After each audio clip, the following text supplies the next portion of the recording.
So over the past 2 weeks, alongside the IPA, we've been working on picking out 5 of the most interesting principles to present to you, to then have a small presentation on the application. But I really hope that actually you'll be able to take the principles that are presented here and apply them in much more interesting ways going forwards and things that are more relevant to you. Some of them you'll be familiar with, and some of them I think will be brand new. So social norms, this is the psychological principle that most people are familiar with, the idea that we like to do what people like ourselves do, or rather we hate to do things that people like ourselves aren't doing. Being the first is really, really hard. Social norms is part of the problem as well as part of the solution.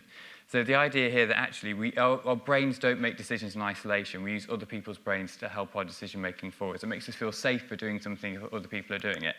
Now, there's a really big watch out here with how we talk about value-based pricing. This is an amazing example about the Petrified Forest National Park. So they had a huge problem. So obviously very, very valuable objects that are inside this park. And there's a big problem with people stealing them. So and obviously they tried to put up a sign which makes it sound like that it's a bad thing to steal, and that it basically said lots of people are stealing from this forest. If you carry on stealing at this rate, we're going to have no attraction left for you to see. Please stop stealing. It sounds like, oh my God, we're going to be losing out on this amazing attraction. We best stop this behaviour. That was the intention. But actually, implicitly within that statement was telling you that everybody is actually stealing the wood, and that if you don't take it now, you're going to lose out. So essentially, you get to a rate where when that sign was put up, actually there was an increase in the amount of wood that was stolen. Social norms used incredibly poorly.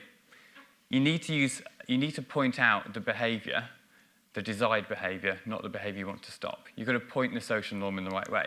So basically, when they simply changed it to basically pointing out that that most people who visit the park are respectful and actually don't steal, please don't steal as well, you actually see a huge reduction in the amount of wood that's stolen just by pointing the norm in the right direction. So we were talking about this, and we thought that actually there's going to be a real problem with bringing in a new order of thing. Yes, there are lots of great examples of value-based pricing already, but it's definitely not mainstream yet. And if we are talking internally to the people in our agencies about saying there's this new thing and that no one's really tried yet, and we're going to start it out, actually we might be pointing the norm in the wrong way. When we talk about this, we want to be talking about the amazing examples that have happened already and how we're halfway there. We want to be telling people that it is something that is being done and is really successful for those people in the right situations. So pointing the norm in the right way is really, really important.